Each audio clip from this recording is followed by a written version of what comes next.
out here tomorrow, and just where the protocol is overall today going forward with is the weight room open, normal in-person meetings, all of that update.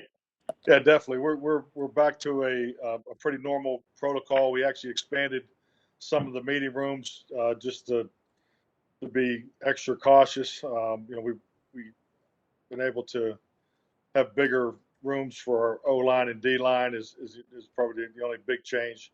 But we are 100% clear today with the players. Frankly, I'm the only one that's not there. So I will return in the morning. The protocol experience has been an education, to say the least, but I feel great. I'm ready to go. Frankly, I think it's more of a technicality with the testing process that's keeping me out the full 10 days. So my arrival will be first thing in the morning. Actually, I think I may go midnight. 12:01 tonight is. So I know you've been busy, but I mean, have you gone a little stir crazy in the room? Have you been able to get out at all? No, I get out. I take walks. So yes, it's. I'm not a big fan of the telephone, and this has really tested my patience because I feel like I live on the telephone and Zoom calls. So. Does that mean that Sean Wright has cleared and been activated from reserve COVID-19? Deshaun he's scheduled for Friday. Okay. Thank you, Mike. Obviously, this has been going on for months and months and months, a year plus now, but this last week or so, 10 days, as you look back on it now, as you get close to kind of getting out of the cloud, how do you look at it? You talking about dealing with COVID? Yeah, your own personal situation here. I mean, personally, I think like everybody, you have to have, have a plan of action, and so I feel very blessed to be able to, get through this pretty seamlessly. Frankly, the first day was, I had the symptoms and that, but other than that, it hasn't been. It hasn't been a whole lot for me personally. It's been a bigger challenge just with our family because it, went through, 4 other family members. So, that's, I mean, it's definitely something you don't want to deal with if you're going to avoid it. But, I think I'm just thankful that, we're fortunate to have the resources and and the medical care to make sure everybody, has passed through it properly. So round up getting everybody in your family home, or I'm sorry. Do you plan on going back home, or are you going to stay in the hotel for the rest of the season? I'm going to stay here for a little while longer. We want to make sure everything's right at home. So we just because we've had a number of family members have it. So we have family members that don't have it. So we want to just make sure we get our home space 100% clear before we have everybody back at the house. How are the family members doing? Okay. Everybody's doing great. Yeah, we haven't had any major issues, thankfully. Mike, I doubt you're a silver lining guy, but Kevin Stefanski obviously missed the playoff game last year. So, number one, you'd like to never have it, but now that it is going to be behind you, is there any sense of glad it didn't happen down the stretch or in the playoffs? Yeah, I think it's I think that can work for me. That's for sure.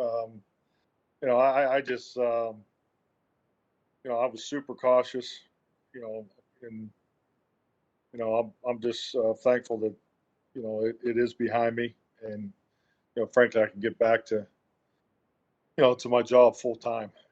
It's a challenge. Definitely not being there every day, especially what's right in front of us with the Washington challenge and this game. But yeah, definitely, I'll definitely look at it as a silver lining that I obviously don't have to deal with it for the next 90 days. Mike, because you were vaccinated and everything, do you feel it's basically just like the symptoms of a of a cold and you're just dealing with the after effects of a cold, or how would you characterize it? You know, I'd say it's definitely, it's different. I think anybody that's had it would kind of echo those sentiments. It's more than a cold. I think you have the symptoms that are, similar, but, it's, your energy is affected, early on. Frankly, I've been, I feel like I've been able to go here the last, 4 days or so, 4 or 5 days. But yeah, there's just such a variance to it. Just watching my family go through it, just see the different symptoms that each person has to deal with. So, I mean, it's definitely something you don't want to have to deal with if you can avoid it. Mike, how key is this NFC East stretch coming up, and particularly this Washington game with them second in the division? Well, it's the most important stretch. I mean, and frankly, we all know why the division games are laid out this way. But in my view, I think it's a great course for your football team to go through. I mean, everybody's put themselves in position after 12 games, and then you have a 5-game stretch with 4 division games in the number one seed in the NFC. So we need this stretch. We need it as a team. We need the challenges. We need adversity. We need everything about it. So I really like the way this is teed up for us. So obviously our focus is on this first game, and only the first game. And we've had good meetings Monday and today, so we're focused on getting the 9 wins, and that's all that really matters. But I think the way this lays up, and to get to where we want to go and get to where we're going to go, I love the gauntlet of this division stretch. This is going to give us everything that we need as a football team to be the best that we can be.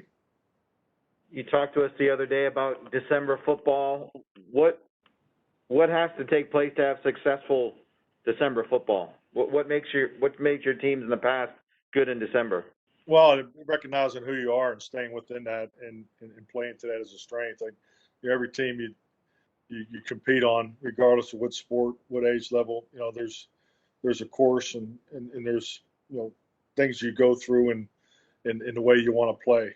So I mean, December football to me is really maximizing the complementary football formula. And I think we've done it at a high level sometimes this year, and I think we had a really good adversity win, and some really good complement football there in New Orleans. So, I think the team we're getting ready to play has played very, very well, have complemented each other, from their offense, defense, and special teams. So, I think the biggest part of this winter football is the your complementary formula needs to operate at a very high level. Washington has tightened up this race in the last month. You had a couple of rough games against them last year. How much of the conversation is, hey, let's take care of this team that knocked us around a little bit last year and reestablish this division lead? Well, I think the biggest thing is to get this third division win. Clearly, I mean, we've had a chance over the weekend to go back and have last year's games more part of the cut-ups for the personnel matchups. But I mean, I think you also got to recognize, how much our teams changed just from a personnel standpoint compared to when we lined up against Washington both games last year. So that's what we're really focused on, is utilizing the matchup tape from last year. And frankly, the most important focus is the way they've been playing here the last 4 or 5 weeks. Blake Jarwin, he was obviously on injury reserve when he contracted COVID, back in the building now. What's the outlook for him? Do you expect him to return this season? Oh, I think we'll continue to work through that. I know he's optimistic, to keep working. So I don't have an exact timeline. I think the positive COVID test is kind of, added another element to it. But I just know in our conversations, actually last night with Britt, we talked about Blake, and so he's his feedback and his affect has been positive.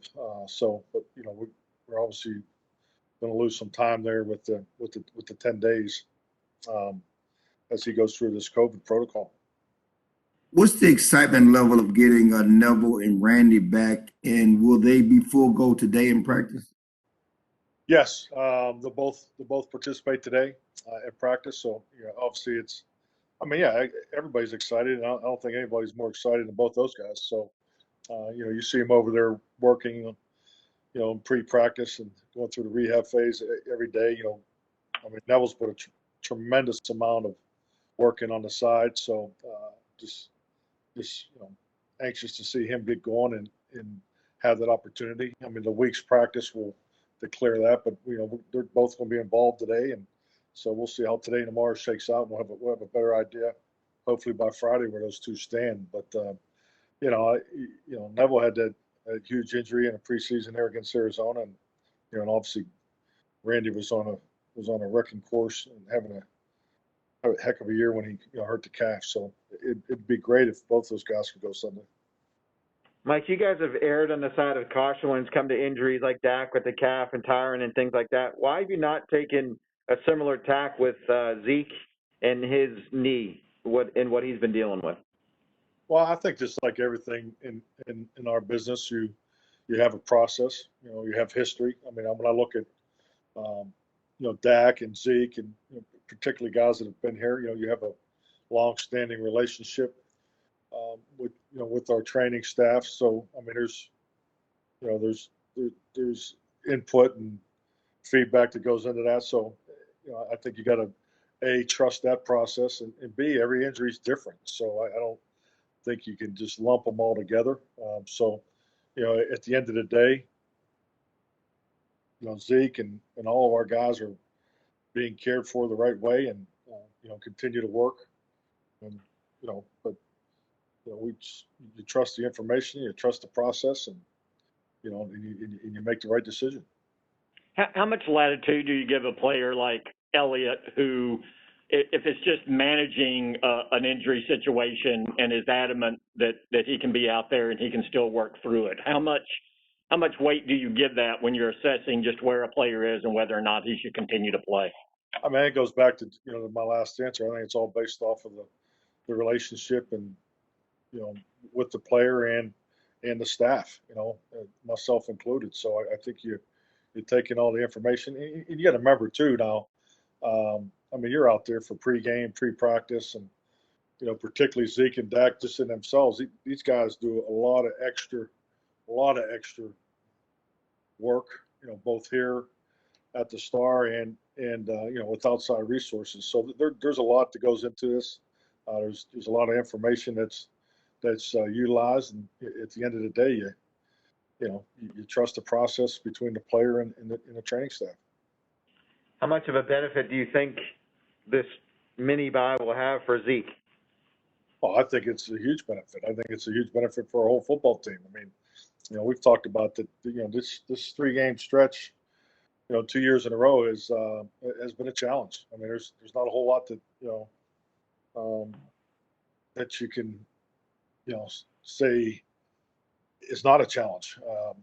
I think when you break it down, and because I know I spent some time this weekend just looking at the scheduling of last year and this year, and just projecting that we'll be in the same situation again next year. So it's you're just trying to make sure you can get the training regimen right. But it is clearly like another bye week, and we treated it that way as it was important for the players to be off Friday, Saturday, and Sunday, and we were very particular what we did on Monday, and then they're off on Tuesday. So we definitely wanted the full benefits of a bye week schedule, especially to let our guys heal and make sure that they're being brought back into the full speed spectrum of getting ready to beat Washington. Coach, what stands out about Tony Pollard's game right now to you? What stands out? Correct. Consistency. I think Tony is definitely established a running style, play style that he's extremely consistent with. His vertical cut run style has been extremely productive, both on offense and and special teams. But I'd say probably the biggest thing I see from Tony from last year to this year is just he's playing with unbelievable confidence, and he's obviously very comfortable schematically what we're asking him to do, but he's playing with tremendous confidence. He's never been a big usage guy, even going back to college. Do you kind of like the level you found with him on the number of touches he gets, and is this kind of, does this optimize what he does for you, kind of where he is at this level of usage? Do you feel? Yeah, I definitely think so. I think the biggest thing when you're playing with two running backs is how does the utilization affect game day, particularly the play calling. I think it's the flow of Kellen being able to just play with Zeke or Tony and not having to change really his thought process is a huge benefit, and I think it's something Kellen's done a really good job with. So yeah, I mean I don't get caught up as much in the numbers part of it, because I think the ebb and flow and the ability to attack and utilize, your offensive weapons is always at the forefront of our thinking.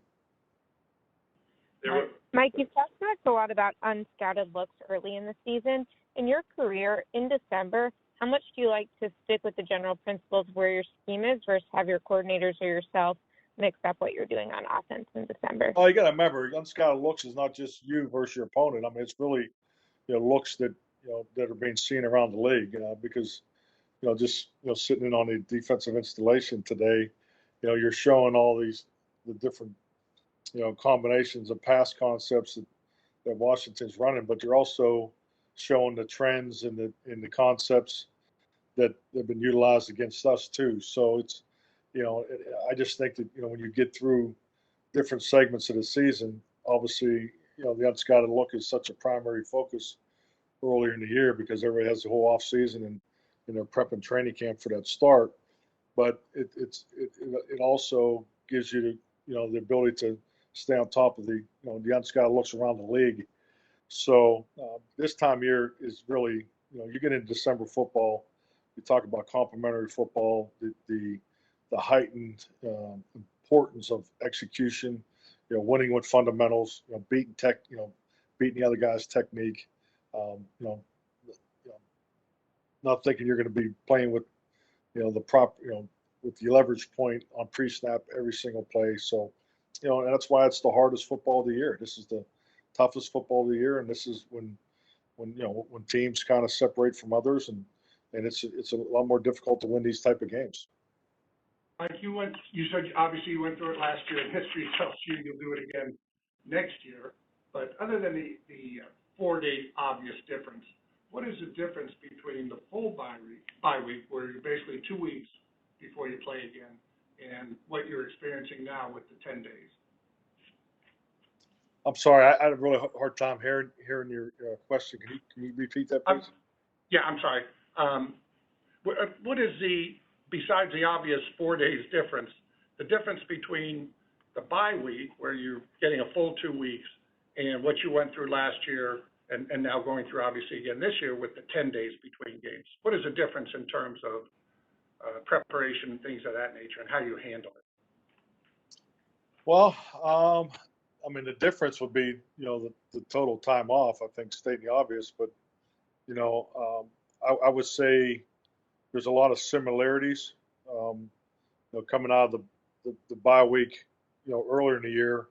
There was a big bye week presentation that I'd put together for the whole team and covered, a list of things, A through Z. Frankly, I've done the same thing over this bye weekend, so I've treated that part the same. I'm actually gonna wait till tomorrow or Friday to get through that, because I want to do that in person. So from the point of what you're trying to emphasize, it's probably a little different what you're emphasizing, but you're definitely in a reboot mode, and make sure you're, setting the trigger points on what you feel is most important down the stretch run. So I think that's the same. But it is a little different time of year. I mean, the division games are different than non-division games and uncommon opponents. So, I think just the way the league has laid the schedule up here of late, with all the division games, at the end, it puts you in a division game planning mode, which is a little different than the other games. So I would say those are the two things I see. Do you feel Lyle has earned the starting right tackle job moving forward? Every player earns these opportunities. Yeah. So yeah, I don't know. I don't really follow the question. Oh, well, I suppose, can you evaluate what you've seen from Lyle when he's been at right tackle, and do you believe, based on his play, that it's merited and it will be maybe even that he will be the right tackle moving forward? I think when you just look at the whole scope of the offensive line participation this year, I think number one, we have a lot of competition, which is obviously a good thing. We've recognized, the competition with opportunity. So that's obviously recognized with the with some of the lineup changes that we've had, not due to injuries. So yeah, so that part hasn't changed, especially in particular, Lyle's case. Just to be clear, will Lyle start on Sunday? Say again? Will Lyle start on Sunday?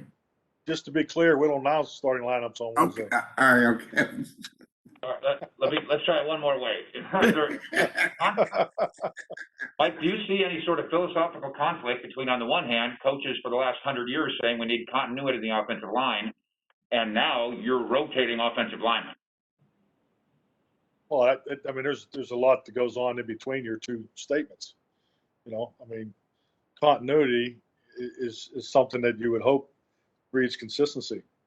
That's the reason why you want to have continuity. But at the end of the day, this is a performance-based industry, and when you feel like opportunities are deserved or are in line through competition, then that's why you may or may not make a change, and that's part of the process that we're in right now. Mike, has George Edwards talked with Duke representatives yet, and how do you handle all that going forward, and what kind of candidate would you think he would be? I think George is an unbelievable football coach. I've really enjoyed having him on the staff here these 2 years. As far as me speaking on other opportunities, I don't think it's my place, but I think Duke would be very blessed and fortunate to have George if that's the direction that they're going to go. I can't say enough about him. I've had a chance to coach against him a number of years in this league, so I've always admired him and enjoyed the competition from him from the other side of it, and now just the last 2 years, I think he's a fabulous coach. Donovan Wilson, kind of a similar question as Jarwin earlier. What is his rest of the season outlook in terms of being able to return from injured reserve? I'm sorry, Michael, did you say Donovan Wilson? I did. Yeah, I think I think next week we'll have a better idea exactly where he is.